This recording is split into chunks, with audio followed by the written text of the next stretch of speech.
Hi there and welcome to this new video. So in this video, I want to start a series of videos in which I analyze vulnerability reports. So people that have written about vulnerabilities. I will also take example from my professional experience. So I want to call this series Vulnerable Patterns. And this is the first episode of the series. So I was reading this blog post that I will link in the description, and I thank the author for having written it. So the author, by the way, is Italian, is Martino Spagnuolo, and here you can see the reference. So I highly suggest you to go and check out his work because it's really interesting. So basically, it was a bounty for 3.5k, so interesting bounty. And what I want to analyze in this video and in this series of video, I want to analyze the underlying cause of the vulnerability. So regardless of the platform that it was found on, regardless of the bounty, whatever, what I want to analyze is the technical nature of the vulnerability. And so this is why I decided to name this series Vulnerable Patterns. So the idea is that we want to understand what are the mistakes that typically are made in production systems to increase our awareness of security. So let's get started with this first vulnerability. And here basically I've put the severity, okay? So the initial severity that was proposed by the author, the one who discovered the vulnerability, is this one. So we have an attack vector network. It means that the vulnerability could be exploited by any part, like in any client on the public internet. The complexity is low, so the author says that it's easy to exploit. No privileges are required, no user interaction is required, the scope is unchanged, and then we have confidentiality and integrity to high, okay? Now, the triage team modified this and they put attack complexity to high. So they said, okay, no, it's actually harder than you're telling us that it is, okay? Now, what is this vulnerability? What is this vulnerability? Well, this vulnerability allows an attacker to perform a zero-click account takeover by abusing. So when you have this ATO, so this short name ATO is an acronym for account takeover. Basically, you change the password of an account, you can log in with this account, and you can do operation with the victim account takeover.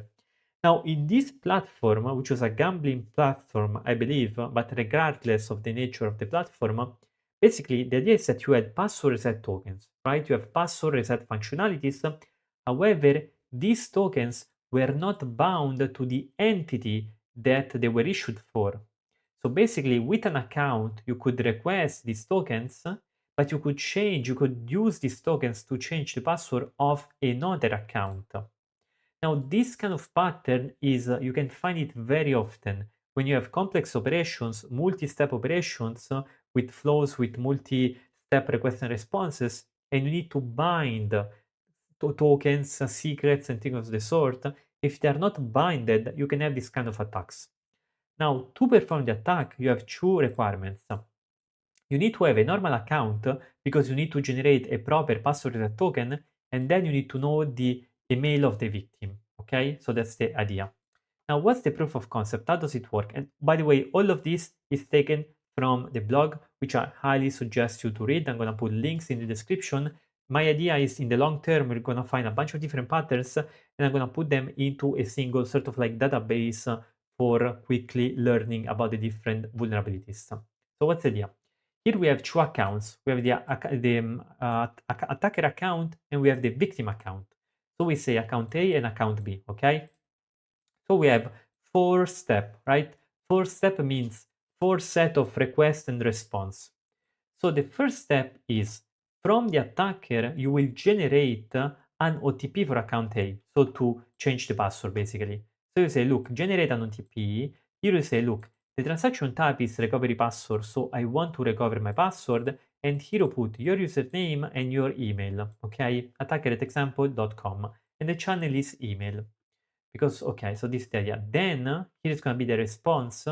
Now in this response, what you get is you get an account ID, you get a JVT, and you get a bunch of different data. Okay, so that's the idea. So the first step is you generate an OTP. The second step, you validate the OTP because in the generation you are asking to generate an OTP, right? You say, look, I want to change my password. And the server will reply, okay, but first tell me what is the OTP. I sent it through an email, through the phone, through whatever method was used, right?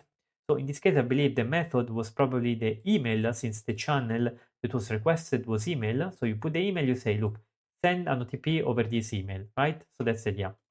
Then the server basically sends the OTP through the channel, and the client, which in this case is the attacker, will validate the OTP.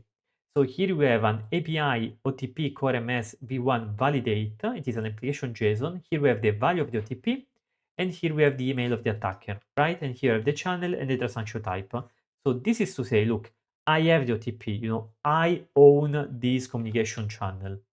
And then in the response, as you can see, the response itself, okay, and the actual code, the token that can be used to reset the password is sent as a cookie with the set cookie, right? So as you can see here, it's HTTP only, is secure, same site, none, okay? So that's the idea. So that's the idea.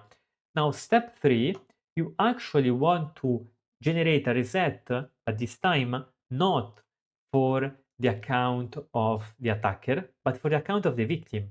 So at this point, you want to generate this. Now, in this case, to do this generate, here you have to put the username of the victim and you have to put the email of the victim, okay? Actually, I'm not sure if the username was needed, but the email for sure was needed, so you need to put this for sure because it is the channel that is used. And in the response, what you get here, you get the account ID, you get the JWT, and you also get a lot of other data which is associated to this particular email, right? So here we see something that is already critical. It is the exposure of so-called personally identifiable information, which is in this case first name, last name, birth date. Through this method, you can get the birth date just by knowing the email.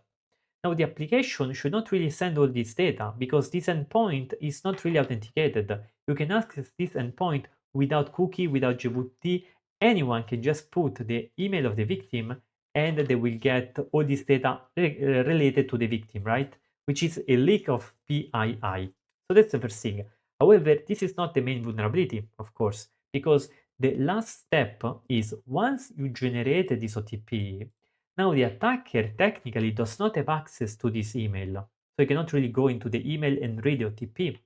However, what he can do is he can confirm the password recovery, and here what he's gonna do is gonna do the password, he's gonna set a new password, he's gonna use the OTP token in the header, and he's gonna fill out this information which was extracted from the previous generate request.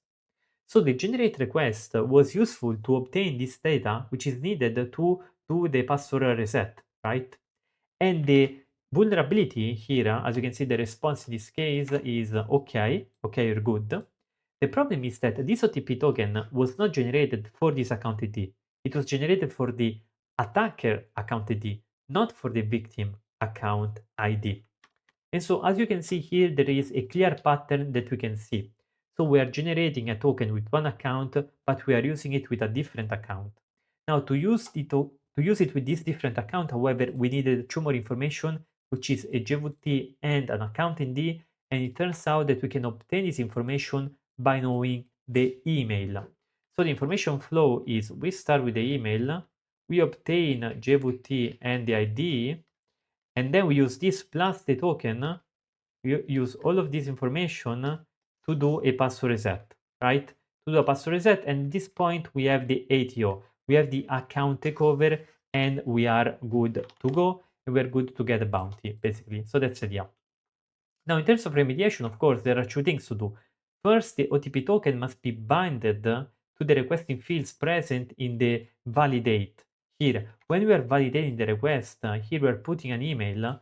So this OTP, the server at this time has enough information to bind this OTP to this particular email. So it has to do it, right? If it doesn't do it, it is a security issue. It is a vulnerability that must be fixed. So that's number one. And also number two, as I was saying before, it is advisable to not return a personally identifiable information, because this, for example, violates GDPR, because you don't need to give out this information in this particular endpoint. You just don't need to, so you should avoid it, because all of this can be obtained without any authentication. So you just put the email of the victim and poof, you get the birth date the last name and the first name, and also other things like account code and JWT, which are used for the chain of the exploit, right?